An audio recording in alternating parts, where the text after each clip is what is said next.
Olá pessoal, graça e paz. Deus te abençoe, sua casa, sua vida, sua família e tudo que te pertence. Deus pode tornar grande e forte qualquer pessoa. Eu sou essa pessoa. Você é essa pessoa. Eu estou de pé. Eu me levantei e quero que você se levante. Porque o Senhor, Ele com certeza quer restaurar e operar grandes vitórias na vida de cada um de nós. Não podemos ficar naquela areia movediça com medo de afundar mais, melhor não fazer nada, melhor ficar quieto antes que piore. Não, Senhor. Não, Senhor. Nós estamos de pé e vamos lutar. Porque Neemias restaurou os muros de Jerusalém, que estavam destruídos há cerca de 120 anos em apenas 52 dias, com a ajuda do nosso Deus, o meu e o seu Deus, que também quer nos ajudar. Em Neemias capítulo 1, versículo 1, as palavras de Neemias, filho de Acalias. No mês de Quisleu, no 20º ano, enquanto eu estava na cidade de Suzã, Hanani, um dos meus irmãos, veio de Judá, e eu lhes perguntei acerca dos judeus que restaram, os sobreviventes do cativeiro e também sobre Jerusalém. E eles me responderam: aqueles homens que sobreviveram, aqueles que sobreviveram ao cativeiro, estão lá na província, passam por grande sofrimento e humilhação. O muro de Jerusalém foi derrubado, suas portas foram destruídas pelo fogo. Quando ouvi isso, sentei-me e chorei. Passei dias lamentando, jejuando e orando ao Deus do céu. No capítulo 2, versículo 1, no mês de Nissan, do 20º ano do rei Artaxerxes, na hora de servir-lhe o vinho, levei-o ao rei. Nunca antes eu tinha estado triste na presença dele. Por isso o rei me perguntou: por que o seu rosto parece tão triste? Você não está doente? Essa tristeza só pode ser do coração. Com muito medo eu disse ao rei que o rei viva para sempre. Como não estaria triste o meu rosto, se a cidade em que estão sepultados os meus pais está em ruínas e as suas portas foram destruídas pelo fogo?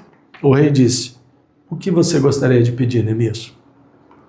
Então orei ao Deus dos céus e respondi ao rei: se for do agrado do rei e se eu, teu servo, puder contar com a benevolência do rei, quero que me deixe ir à cidade de Jerusalém, à cidade de Judá, onde meus pais estão enterrados, para que eu possa reconstruí-la. A vida de Neemias estava difícil? Não, nunca chorei, nunca estive triste. Eu nunca tinha estado triste na presença do rei antes. A vida estava boa, gente. Estava tudo caminhando bem. Podia ser melhor? Podia, mas estava bom. Morava no palácio, servia o próprio rei.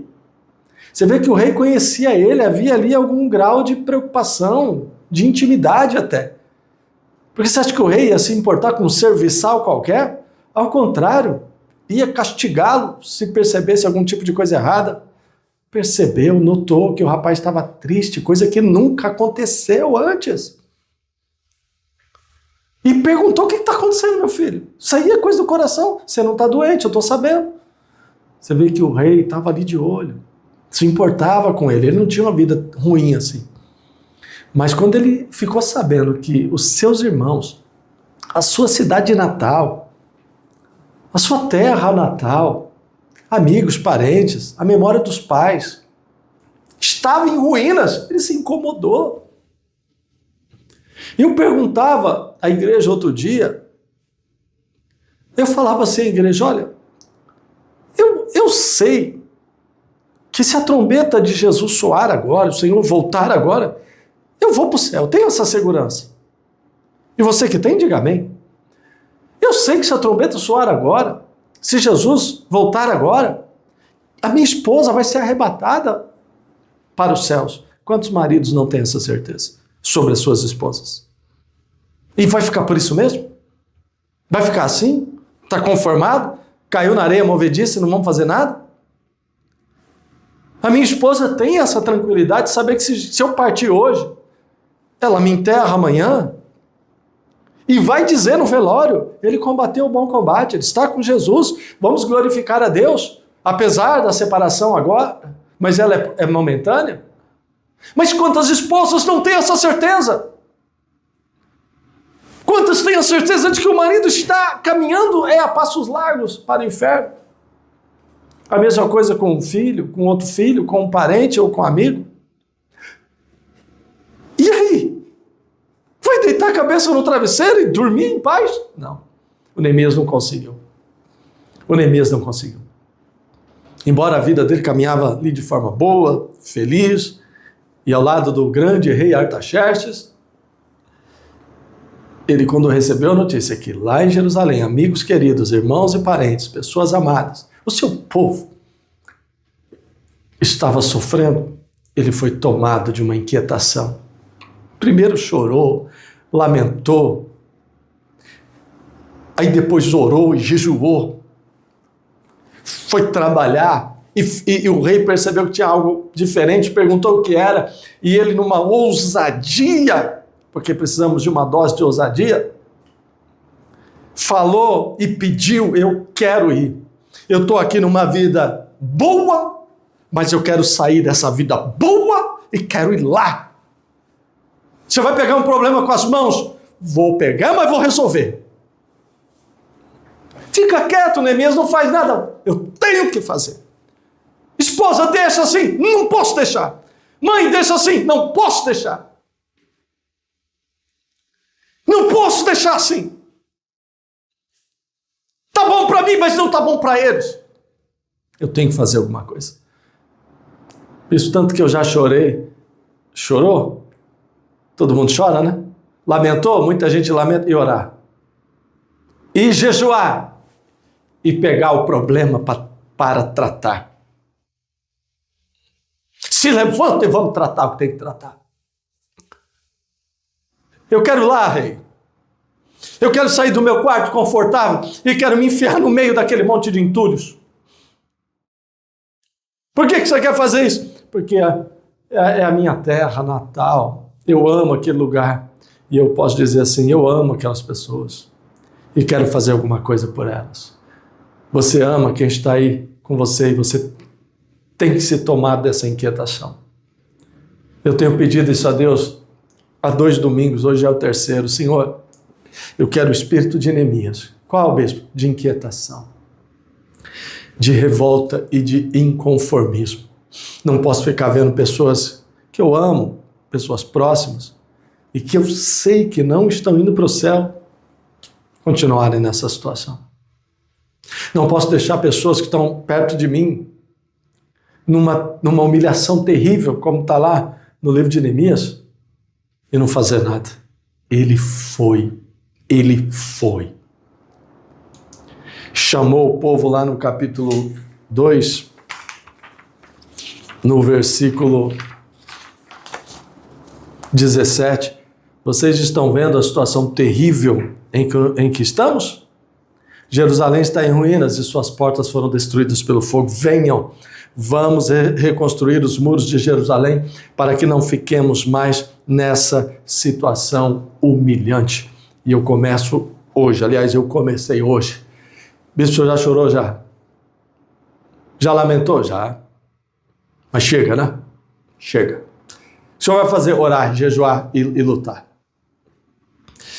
E comecei hoje na igreja a fazer esta oração. E amanhã, segunda-feira, estarei aqui de novo. E depois, terça-feira, estarei aqui de novo. Vou subir no altar com uma pessoa ou com 1000 pessoas comigo.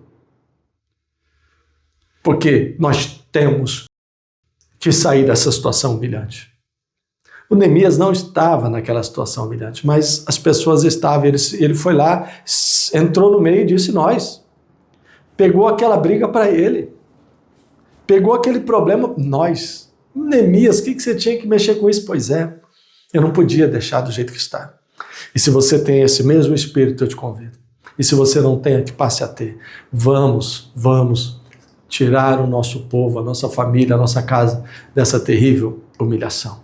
Você deve responder como eles disseram: sim, nós vamos. Foi desafiador. Houveram ameaças de morte, chantagens, calúnias, mentiras. Aconteceu de tudo. Até sacerdotes mercenários pagos, corruptos, foram pagos para tentar enganar o Neemias. Mas ele sempre dizia assim, olha, eu estou numa grande obra, estou num grande projeto, eu não posso parar. Por que eu pararia? Eu não vou me distrair, não. E mantinha o foco, continuava no trabalho, em oração e colocando pedra sobre pedra. Reconstruindo. Capítulo 6 de Neemias, versículo 15 e 16. No 25º dia do mês de Elul, em 52 dias, o muro foi reconstruído. Quando as nações vizinhas e os nossos inimigos souberam disso, ficaram atemorizados e com o orgulho ferido, porque eles perceberam que essa obra foi feita com a ajuda do nosso Deus, restaurando vidas. Qual que é a tua Jerusalém? Qual é a tua Jerusalém? A minha casa é minha Jerusalém. Meus amigos próximos são minha Jerusalém. Meus colegas de trabalho também são. A igreja, com certeza, é minha Judá e Jerusalém. As pessoas que estão comigo, obreiros, membros, os que estão ali, os parentes deles, suas famílias são nossa Jerusalém. Vamos e vamos. Esposas orando por seus esposos, eles orando por elas, mães, pais, pelos filhos e vice-versa. Mas temos que vencer e sair das situações que são humilhantes e restaurar, que essa é a vontade de Deus. O diabo se opõe, claro, vai ser ruim para ele, mas vai ser bom para nós. Que o espírito do medo saia, esse espírito inerte, que paralisa, de paralisia espiritual, saia e entre o espírito de coragem. Tem gente que já foi muito mais ousada, muito mais corajosa e de muito mais oração. Está na hora de voltar e voltar com mais força.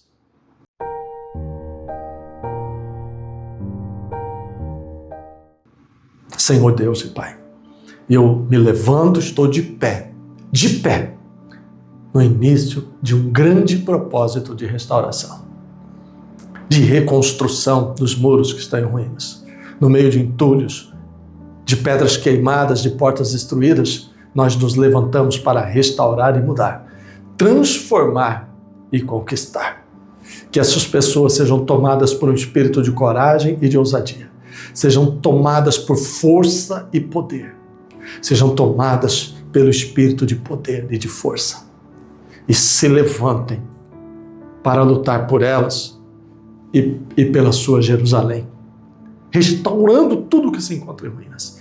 Que todo mal saia, todos os Gesem, Tobias, Sambalate sejam envergonhados, porque esses homens tentaram atrapalhar a restauração dos muros de Jerusalém, mas o Neemias, com oração e trabalho duro, junto com os oficiais e o povo, não deram atenção a esses homens, focaram no trabalho, confiaram em Deus e concluíram a obra. Agora é a nossa vez. Que o espírito de Sambalate, Tobias, Gesem e tantos outros caiam por terra e nós vamos realizar essa obra, restaurando espírito, vida espiritual e ministerial, restaurando sonhos e projetos, vida financeira, econômica e profissional, sonhos, crescimentos, avanços, saindo do vermelho, mudando de vida para melhor, restaurando saúdes com curas, milagres e operação de maravilhas, restaurando famílias, relacionamentos e a vida sentimental, se curando por dentro e por fora, se levantando por dentro e por fora e vivendo e desfrutando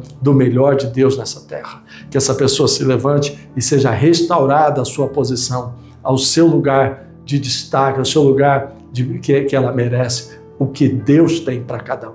É o que eu peço, profetizo, ligo aqui na terra para que seja ligado nos céus. Estamos num grande projeto, numa grande obra. Começamos agora e não vamos parar até terminar. Em nome de Jesus. Manda teus pedidos, se mexe, se levanta. Graça e paz.